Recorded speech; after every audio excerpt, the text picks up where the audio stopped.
Kua poroporoa ki tia a hoia Dougie Hughes e tōna whānau me te opetaua o Aotearoa. I tōna marae ara i te tarai o Rāhiri i mga kāhia a ia e tīrahana i Ngarangi nei.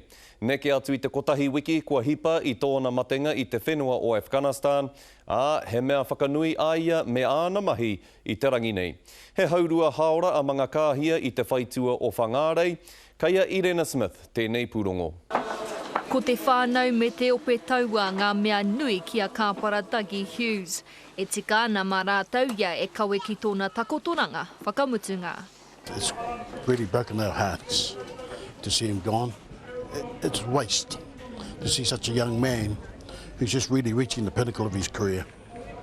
Yes, he'll be sadly missed by all of us and even his colleagues. I tērā wiki riro atu ai te hoia nei o tū mātauenga ki te whenua o Afghanistan. No te rā horoi i tai mai ai tōna tūpāpaku ki te wā kāinga. E whārā ai e takotoana ki tōna marae o te tārai o Rāhiri. No te rangi nei ka tukuna ki te rua koiwi o ona mātua tīpuna. It's been a very sad day. It's been a very aggressive, long, painful fortnight. And he's just about to complete his journey.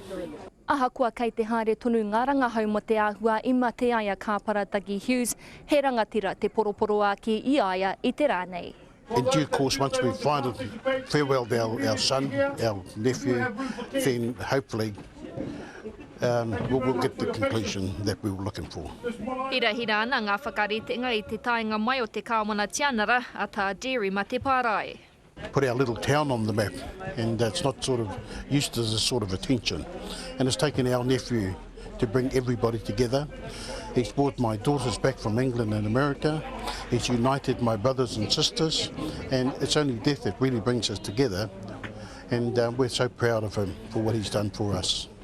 Koe nei tētahi o ōna pāpai hoki mai te pakanga i Vietnam. E tangi nei te ngākau. I feel sad that it's one of my own, and it's the hardest thing that I have to go through for all the time I've been in the services.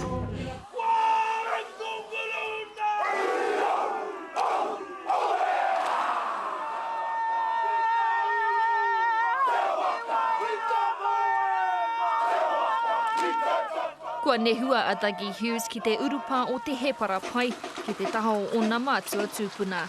Irena Smith, Te Karere.